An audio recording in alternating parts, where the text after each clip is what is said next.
उस समय आपको पता ही नहीं होता है कि करियर क्या होता है, काम क्या होता है। तो मैंने कुछ भी सोचा नहीं था, मेरे सामने चीज़ें आती गई, मुझे अच्छी लगती गई और मैं करती गई। और इसीलिए मैं हमेशा कहती हूँ अपने अंदर के बच्चे को ज़िंदा रखिए, क्योंकि वो कभी भी ये नहीं देखता इससे मेरा फ़ायदा होगा, या उसको अच्छी लगती है चीज़ और वो करता है। तो मैंने वो बचपने में मुझे वो चीज़ अच्छी लगी और मैंने उसको किया, और फिर अपने आप ही सामने चीज़ें आती गई, चाहे फिर वो भजन आए, फिर कथा आई, मोटिवेशनल सेशंस आए, जो जो सामने आता गया और जो जो मुझे लगा कि मेरे बस की बात है, मैं कर सकती हूँ, वो मैंने किया। और फिर मुझे पता ही नहीं चला कि कब सिचुएशन कहाँ हो गई। जब मुझे समझने का मौका मिला कि चलो कुछ बनते हैं, मैं ऑलरेडी बन चुकी थी।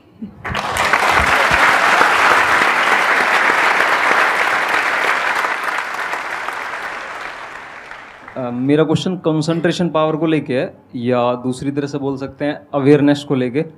जैसे किसी भी काम पे जो ध्यान लगाने की कैपेबिलिटी होती है वो डिफर करती है पर्सन टू पर्सन। मुझे पूछना था, क्या कोई इसका बायोलॉजिकल बेसिस भी है, या सिर्फ प्रैक्टिस पे डिपेंड करता है कि किसी की प्रैक्टिस थोड़ी कम है और किसी की ज़्यादा? कई ऐसे एक्सरसाइजेज है जो आपको हेल्प करती है कंसंट्रेशन के लिए। तो जो मैं एक्सरसाइज फॉलो करती हूँ वो लिसनिंग प्रैक्टिस है, कि मैं सोने से पहले या सुबह उठ के कुछ देर 5 मिनट्स 10 मिनट्स मैं बिल्कुल शांत माहौल में और मैं साउंड सुनने की कोशिश करती हूँ। और ऐसा माना जाता है कि जिस दिन आपको 5 से ज़्यादा साउंड सुनने लग जाए, और 5 का मतलब हुआ कि ऐसा नहीं कि आपके घर में टीवी और मिक्सी और सब चल रहा है तो आप कहे कि अरे भाई 5 साउंड सुनाई दे दिए, नहीं। जब शांति हो तो वो एक बहुत अच्छी प्रैक्टिस है जो आपके दिमाग को हेल्प करती है किसी एक चीज़ पर ध्यान लगाने के लिए। तो आप ऐसे कंसंट्रेशन पावर के एक्सरसाइजेज होती कर सकते हैं, और जो मैं करती हूँ मैंने आपको बताया, मैं रोज़ करती हूँ। अभी तक मैं 3 से आगे बढ़ी नहीं हूँ, लेकिन आई होप जल्दी 5 आवाज़ों से ज़्यादा सुनाई देने लग जाए।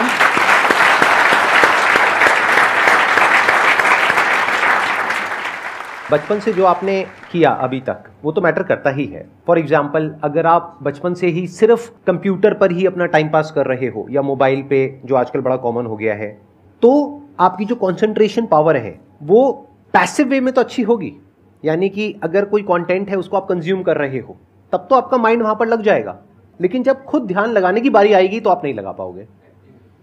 एक्टिव कंसंट्रेशन आप नहीं कर पाओगे। और वही आपका क्वेश्चन है कि जो अपनी एक्टिव कंसंट्रेशन पावर है उसको कैसे बढ़ाया जाए, यानी कि आप जब चाहे, जहां चाहे, जितनी देर के लिए चाहे उतनी देर के लिए अपना ध्यान लगा सके, और जब चाहे वहां से ध्यान हटा सके।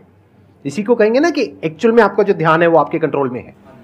नहीं तो इतना कुछ है इस दुनिया में, वो तो सब खींचने के लिए तैयार बैठे हैं आपके ध्यान को, आपकी अटेंशन को। अगर फाइनेंशियली बात करी जाए तो आज की डेट में सबसे ज्यादा जो वैल्यू है वो आपकी अटेंशन की है। जितनी भी कंपनीज हैं उनके लिए सबसे इंपॉर्टेंट है आपकी अटेंशन। अगर आपकी अटेंशन आपके हाथ से निकल जाती है और उनके हाथ में चली जाती है तो वो हो जाएगा जो वो चाहते हैं, यानी उनको प्रॉफिट हो जाएगा, आपको नुकसान होता है हो जाए। तो अब सवाल उठता है उसको कैसे बढ़ाया जाए। चेस बहुत अच्छा तरीका है उसको बढ़ाने का। स्पोर्ट्स से आपकी कंसंट्रेशन पावर बढ़ती है।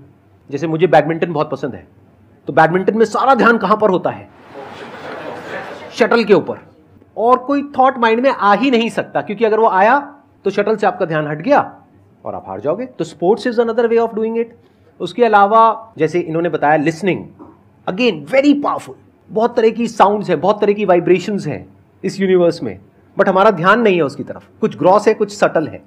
तो जैसे जैसे हम सटल जाते हैं तो ऐसी बहुत सारी वाइब्रेशंस हमारी पकड़ में आती है जो नॉर्मली लोगों की पकड़ में नहीं आ पाती है। क्यों? क्योंकि उनका ध्यान 2 जगह पे होता है, या तो इस दुनिया में जो कुछ हो रहा है वहां पे होता है, या फिर अंदर जो थॉट चल रहे होते हैं वहां पे होता है। इसके अलावा और कहीं नहीं होता है। तो उन वाइब्रेशंस को सुनने के लिए हमको कानों की भी जरूरत नहीं है। इवन विदाउट योर ईयर्स, अपने कान बंद करके भी आप सुन सकते हो उन साउंड्स को। तो शुरुआत वहां से करो, धीरे धीरे आप देखोगे आपका जो ध्यान है वो आपकी पकड़ में आने लग जाएगा।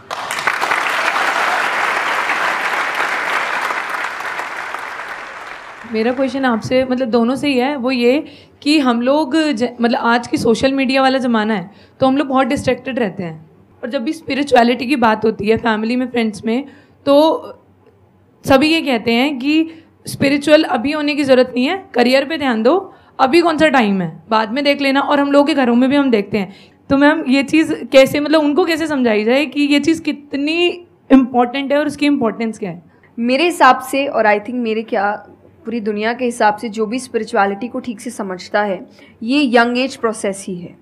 जैसे अगर आप रिलीजियस वे में भी सुने तो भगवान को हम कुछ भी चढ़ाते हैं वो फ्रेश होता है, प्रसाद है, फूल है, कुछ भी 1 दिन 2 दिन पहले नहीं होता। तो हम खुद इतने पुराने होके क्यों फिर अपने आप को चढ़ाते हैं? जब आप रिजिड हो चुके हैं, जब आपको आगे कुछ काम खास करना नहीं है, आप रिटायर हो चुके हैं, तब आप उस स्पिरिचुअलिटी का करेंगे क्या? आपकी लाइफ में कोई चैलेंजेस होंगे ही नहीं जब सामना करने के लिए। तो स्पिरिचुअलिटी मतलब सिर्फ पूजा पाठ नहीं होता। मंत्र, जैसा मैंने लिसनिंग एक्सरसाइज बताई, वैसे ही मंत्र चैंटिंग भी एक बहुत बड़ी एक्सरसाइज है कि आप मंत्रों का उच्चारण करते हैं मेडिटेशन में, क्योंकि जो पावर, जो वाइब्रेशंस वो साउंड रखते हैं, वो आई थिंक दुनिया में और कहीं नहीं है। तो वो आपके करियर के लिए, कंसंट्रेशन पावर के लिए, कॉन्फिडेंस के लिए, मेमोरी पावर के लिए, सबके लिए बहुत अच्छा है। तो आपको यही समझाना है कि आप स्पिरिचुअलिटी का मतलब, एक तो पहले ये पर्सपेक्टिव हटा दें कि हम सब त्याग देंगे, हम सब छोड़ देंगे। ऐसा कुछ भी नहीं होता। गीता जी में स्पिरिचुअलिटी का ज्ञान उसको दिया गया है जिसको आगे जाके राजा बनना है, अर्जुन को। उसके पास क्या लग्जरी नहीं है, राज्य नहीं है, पैसा नहीं है, क्या नहीं है। तो अध्यात्म का मतलब कभी भी नहीं होता सब कुछ छोड़ देना, सबके बीच रहना है, पर इस तरीके से रहना है कि वो आप पर हावी ना हो हर चीज़। यही आध्यात्म है, यही स्पिरिचुअलिटी है कि बाहर की चीज़ें यहाँ ट्रबल ना कर सके, बस इतना ही करना है।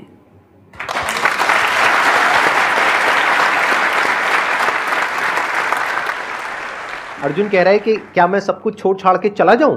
और भगवान कृष्ण उसको क्या बोल रहे हैं कि अभी जो तुम्हें करना है उस पर ध्यान दो। सब कुछ छोड़ना सॉल्यूशन नहीं है। खुद को पहचानो कि तुम क्या हो। जो प्रॉब्लम की पूरी जड़ थी वहां पर, वो ये थी कि अर्जुन भूल गया था कुछ देर के लिए कि वो एक्चुअल में कौन है, जैसे हम भूल जाते हैं। तो भगवान उसको याद दिलाने का काम कर रहे हैं कि तुम एक योद्धा हो, तुम्हारा काम है लड़ना धर्म के लिए। तो भगवान उसको वो ज्ञान दे रहे हैं। ऐसे ही अगर आप एक स्टूडेंट हो तो आपका काम क्या है? पढ़ाई करना। अब आपको देखना है कि उसमें ये जो बातें हैं, इनकी बातें, मेरी बातें, या कहीं भी हमारे जो स्क्रिप्चर्स में बातें हैं, वो किस तरह से आपको काम आ सकती है वो करने में, जो अभी आपकी लाइफ की इस स्टेज में, इस पॉइंट पर आपके लिए करना सबसे इंपॉर्टेंट है। तो स्पिरिचुअलिटी 2 तरीके की हो गई। एक वो जो आपको भटका रही है, यानी कि वो लोग जो खुद अच्छे से नहीं समझ पाए स्क्रिप्चर्स को, वो आपको क्या कहेंगे कि सब कुछ छोड़ दो। और दूसरे वो जो एक्चुअल में समझ गए हैं कि क्या बात करी जा रही है, तो वो आपको क्या कहेंगे कि जो भी कर रहे हो उसको करो, अच्छे से करो, पूरे ध्यान से करो, पूरी ईमानदारी से करो, उसमें कोई कमी मत छोड़ो, क्योंकि यही आपको हेल्प करेगी लाइफ में आगे कुछ भी करने के लिए। अगर आज आप अपने काम को ढंग से नहीं कर पा रहे, तो कल अगर स्पिरिचुअलिटी में आपको कोई इंक्वायरी करनी है, स्क्रिप्चर्स को समझना है, क्या वो आप ईमानदारी से कर पाओगे? आप अगर अपना काम ठीक से कर रहे हैं, आपके इंटेंशंस अच्छे हैं, आप ऑनेस्ट हैं, आप पेशेंस रख रहे हैं, आप स्पिरिचुअल हैं। तो इसीलिए आपको बस अपना काम, जो उन्होंने सही कहा, एकदम ठीक से ईमानदारी से करना है। क्योंकि अगर यहाँ ईमानदार नहीं, क्योंकि जो आपका काम है, तो फिर कहीं और तो ईमानदारी की फिर बात ही क्या कर सकते हैं हम। मैम मेरा कुछ आप दोनों से ही है मेरा क्वेश्चन कि रियल फ्रेंडशिप का एसेंस आज खोते जा रहा है। हम सैटरडे संडे को पार्टी तो कर रहे हैं फ्रेंड्स के साथ, लेकिन जब रियल फ्रेंडशिप का टेस्ट होता है तो most of the friends fail हो जाते हैं, और हम भी फेल हो जाते हैं उसमें अपने दोस्तों। हम ये तो भूल जाते हैं कि वो हमारे दोस्त नहीं है अच्छे, तो हम भी तो नहीं हैं। तो ये चीज़ हम रियल फ्रेंडशिप को आज कैसे वापस उसके एसेंस को रीजनरेट करें और खुद भी दूसरों के अच्छे दोस्त बने। दोस्ती बहुत बहुत ज़रूरी होती है, और इस पे भी मेरा एक छोटा सा वीडियो है कि आप फ्रेंड्स को आइडेंटिफाई कैसे करें, या वही जो क्वालिटीज़ है वो खुद में भी कैसे लाएं। तो सबसे पहली क्वालिटी यही है कि हम जो सिर्फ सैटरडे संडे जिन दोस्तों से पार्टी करने के लिए मिल रहे हैं, वो आपके दोस्त नहीं होते हैं। वो आप बस एंटरटेनमेंट के लिए, आपको मस्ती करना है, मज़ा करना है तो आप मिल रहे हो। लेकिन एक्चुअल जो आपके दोस्त होते हैं ना, वो आपको भी सिखाते हैं, आप उनको भी सिखाते हैं, वो आपके साथ ग्रो करते हैं। और जैसा आपने कहा एसेंस, जैसे मैं मेरे पेरेंट्स के जो दोस्त हैं, सालों से इक्के दुक्के हैं, लेकिन अभी तक हैं। और अभी भी हम कई बार ऐसा लगता है कि आप ऐसे कैसे बात कर रहे हो उनसे, तो वो कहते हैं हमारे दोस्तों को अपने दोस्तों जैसा मत समझना कि हम 1-2 बोल देंगे या 1-2 चीज़ें हो जाएंगी और हमारी दोस्ती टूट जाएगी। हमारी दोस्ती इस चीज़ पर नहीं बनी है। वो अगर महीनों भी एक दूसरे से नहीं मिल रहे हैं, या 1 साल तक भी उन्होंने बात नहीं की है, वो 1 साल बाद भी फ़ोन करते तो वो वैसे ही होते जैसे वो 1 साल पहले थे, जहाँ उनकी बात छूटी थी, बिल्कुल वैसे। तो सबसे पहली चीज़ कि यही कि ज़रूरी नहीं है आपको अपने दोस्तों से हर एक इंटरवल में मिलना है तभी आपकी दोस्ती कायम रह सकती है, क्योंकि अब लोग आगे बढ़ रहे हैं, बिजी हो रहे हैं, काम कर रहे हैं, दूसरे शहरों में पढ़ने जा रहे हैं। अगर आपकी दोस्ती सिर्फ मिलने मिलाने से और मस्ती करने से, तो वो दोस्ती नहीं है। तो ये सबसे पहली चीज़ है कि जो आपको आपके सिचुएशन को समझे, वाइस वर्सा आप उसके सिचुएशन को समझिए कि दोस्ती है पर ज़िंदगी भी है, काम भी है, मेहनत भी है, परिवार भी है। सबसे बड़ी तपस्या, सबसे बड़ा तप मैं कहती हूँ गृहस्थ जीवन ही है। Thank you for the compliment. उसमें आपको इतना कुछ करना पड़ता है, वो एक सिचुएशन को समझना ज़रूरी है। दूसरा, आजकल जो एक ट्रेंड बन चुका है कि फ्रेंड्स सपोर्टिव होने चाहिए, तो सपोर्टिव का मतलब ये नहीं कि तुम गलत भी करो, तो जो कर्ण और दुर्योधन की दोस्ती थी कि नहीं भाई पाप भी कर, मार, गलत कर, मैं तो साथ खड़ा हूँ, ये दोस्त नहीं होते। ये बहुत बड़ा पॉइंट बोला इन्होंने, अभी इसके बारे में मैं बात करूँगा। ये दोस्त नहीं होते हैं। दोस्त आपको आपके पास खड़े रहेंगे सपोर्ट में, लेकिन ये हर वक्त बताएंगे कि तुम गलत हो, तुम गलत कर रहे हो, इसकी सज़ा मिलेगी। तो ये सच्चे दोस्त होते हैं। तो आप या तो कहते हैं ना कि कृष्ण जैसे दोस्त बनो, खुद ही बनो। बात यहीं आती है, कृष्ण जैसे ढूंढने से पहले कृष्ण जैसे दोस्त बनो, कि जो हर वक्त बताने। कृष्ण कभी अलग नहीं हुए अर्जुन से। जब वो कहने लगा कि मैं नहीं लड़ सकता, ये नहीं, उन्होंने उस वक्त बहुत डांटा कि क्षत्रिय है, ये तरीका है बात करने का, ऐसे बोलते हैं, तो इतना बड़ा महाबाहु है, बड़े बड़े नाम बताए, याद दिलाया कि तुम कितने अच्छे हो। तो सबसे बड़ा दोस्त का आई थिंक क्वालिटी यही है, जो सपोर्टिव है लेकिन गलत चीज़ों में नहीं है, वो हर वक्त सही के लिए आपके पास खड़े हैं।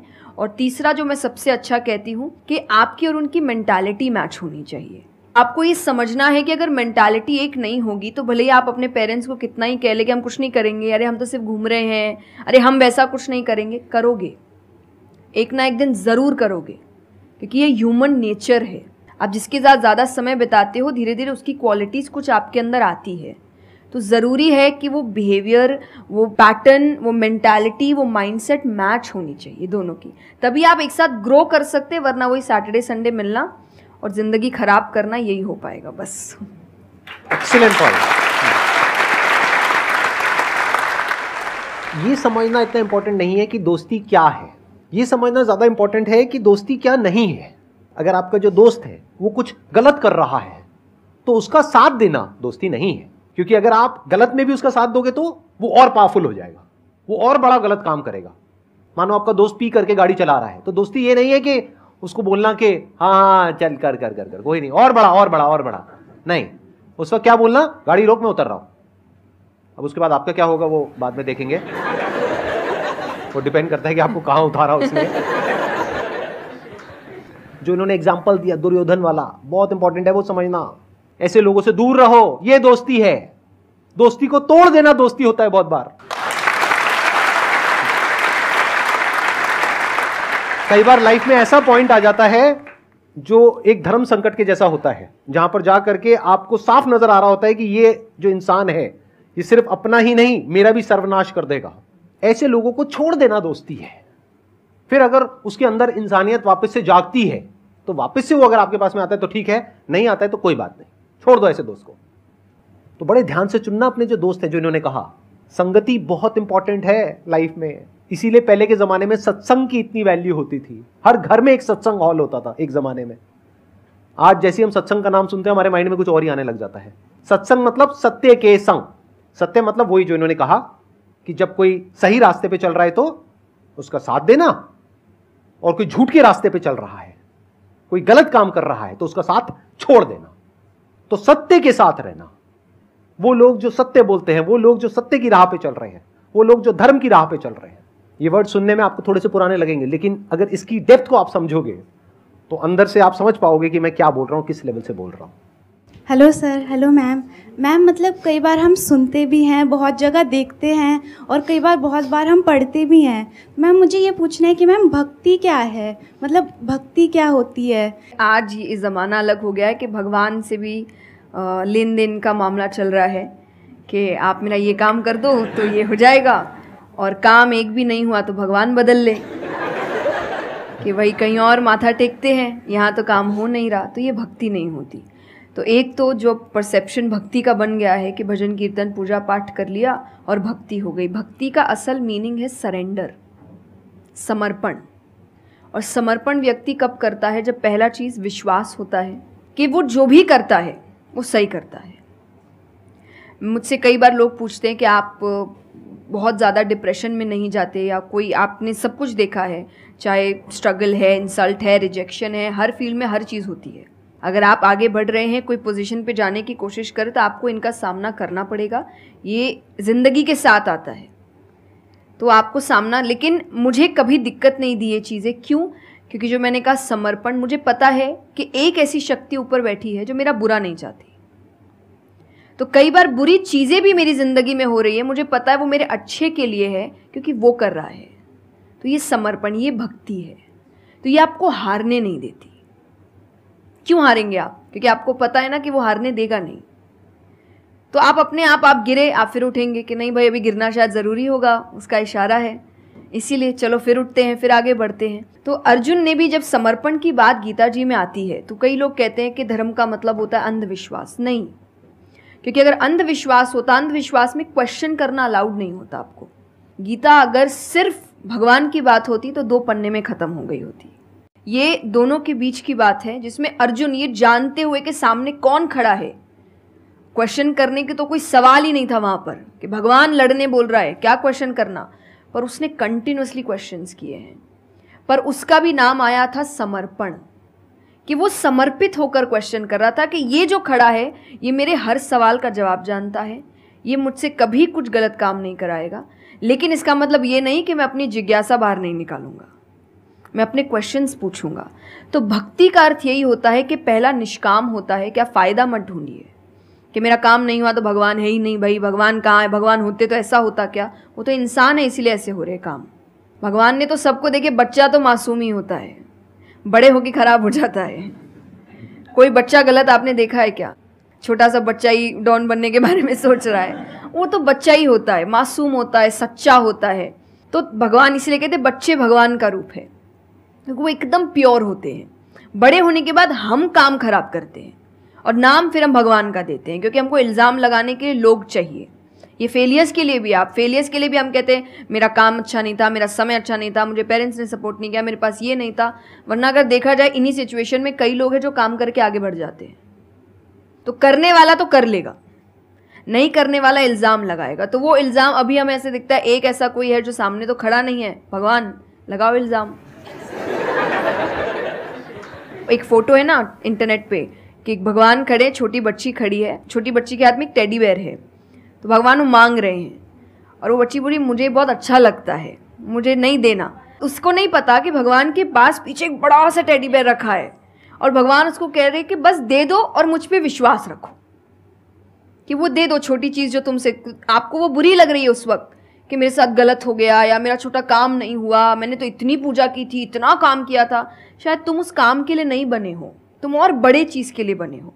तो निष्काम क्या है कि आपकी भक्ति निष्काम है, स्वार्थ से नहीं बनी है, तो भक्ति आगे बढ़ेगी। दूसरा सरेंडर, कि मेरे हर सवाल का उत्तर सिर्फ उसके पास है। तो ये 2 चीज़ें भक्ति बनाती हैं।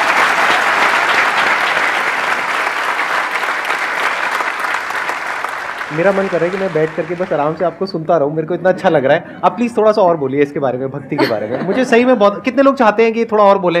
हाँ, क्योंकि इनसे अच्छा कोई नहीं हो सकता इसके बारे में बोलने के लिए। मेरे को पता है आपके पास में और बहुत कुछ है बोलने के लिए, थोड़ा सा प्लीज़ और बोलिए। ये 2 चीज़ें जो भक्ति में। तीसरा हम जब करते हैं सत्संग, जो उन्होंने कहा सत्संग का एक सत्य के संग। तो सत्य कौन है?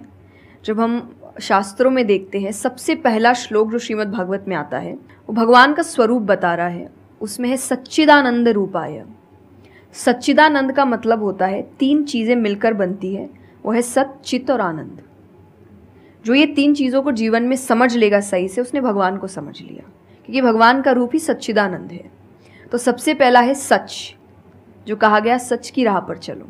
जो हम ये एक्चुअली आपने एग्जैक्ट वर्ड उस वक्त बोले, मैं अपनी कथा में भी कहती हूँ कि आजकल हम इतनी छोटी छोटी बातों पे झूठ बोलते हैं कि हम किसी से मिलने जा रहे हैं और हम घर से भी नहीं निकले, अरे 5 मिनट, अरे सिग्नल पे खड़ा हूँ, अरे बस पहुँच गया, अरे क्या हो गया। वो 2 बातें तो सुनाएगा ना सिर्फ कि तुम समय लेकर नहीं आए, पर हम इतनी इतनी सी बातों में झूठ बोल रहे हैं। ये हमें लगता है कि कोई बड़ी बात नहीं, पर ये बहुत बड़ी बात है कि आप इतना भी सच का सामना नहीं कर सकते, और फिर हमें लगता है कि हम लाइफ की जो प्रॉब्लम्स है उसका सामना कर लेंगे, खुद के सच का तो सामना कर नहीं पा रहे हैं। जिंदगी का सच सामने आएगा तब तो बैंड ही बज जाएगी पूरी, क्योंकि वो कठिन है। जिंदगी आसान नहीं है, किसी के लिए नहीं, भगवान के लिए भी नहीं हुई। आप राम जी को उठाइए, कृष्ण जी को उठाइए, जब तक यहाँ रहे कोई सुखी नहीं रहा।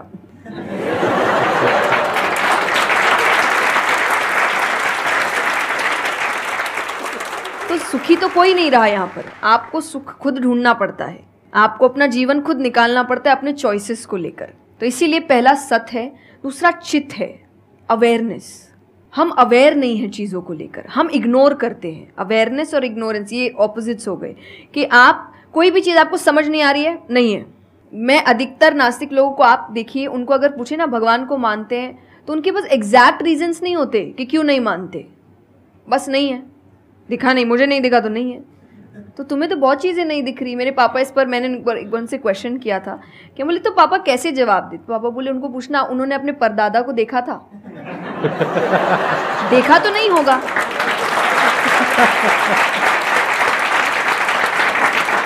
सुना है, दादा से सुना है, पापा से सुना है कि थे, मैंने तो नहीं देखा, तो मैं बोल दूं वो थे ही नहीं। कुछ तो सच्चाई होगी, उसको ढूंढने की कोशिश करो। मैं धर्म के लिए हमेशा कहती हूं कि आपको ढूंढना पड़ेगा। भगवान, मेरे पापा ने मुझे एक बात कही थी, भगवान मानने की चीज है, जानने की नहीं। जानना क्या होता है, पहले इस्तेमाल करे फिर विश्वास करे।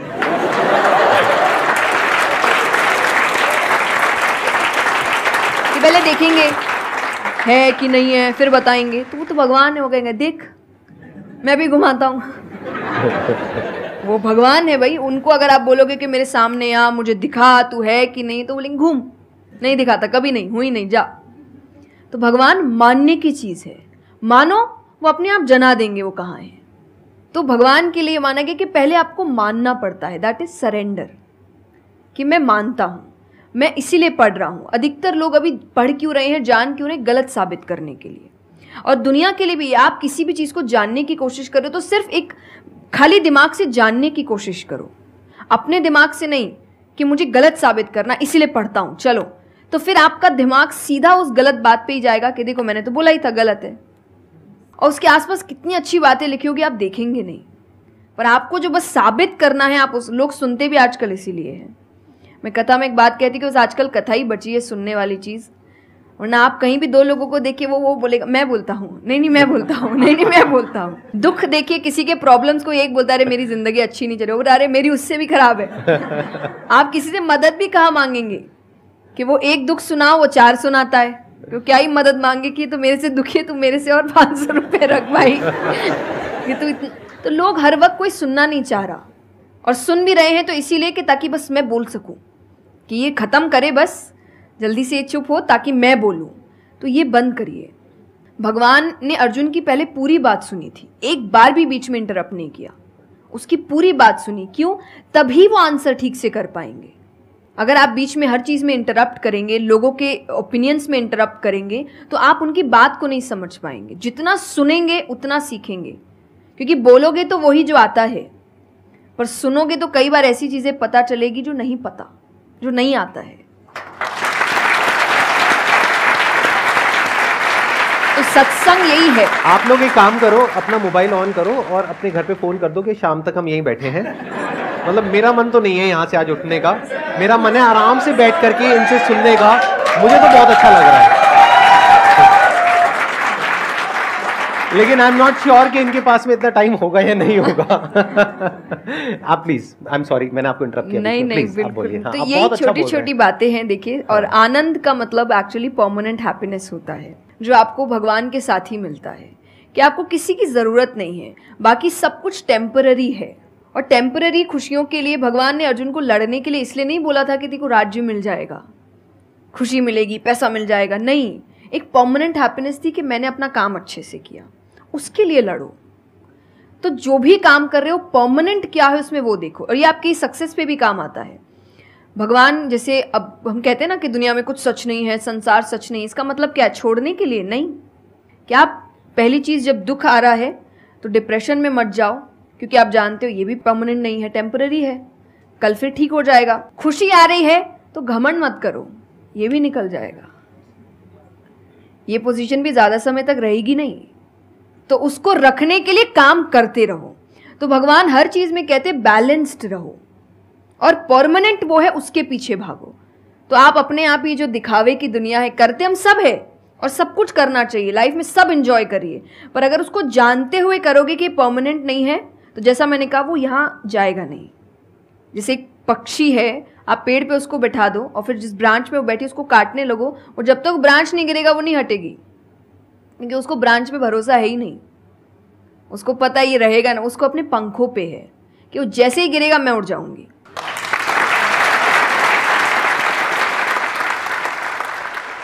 एक सॉन्ग अगर आप प्लीज, उस पे हम एंड कर सकते हैं सेशन को। हाँ। अगर आपको कोई प्रॉब्लम ना हो तो हाँ प्लीज। मेरा आपकी कृपा से सब काम हो रहा है, करते हो तुम कन्हैया मेरा नाम हो रहा है। मेरा आपकी कृपा से सब काम हो रहा है। बहुत बढ़िया।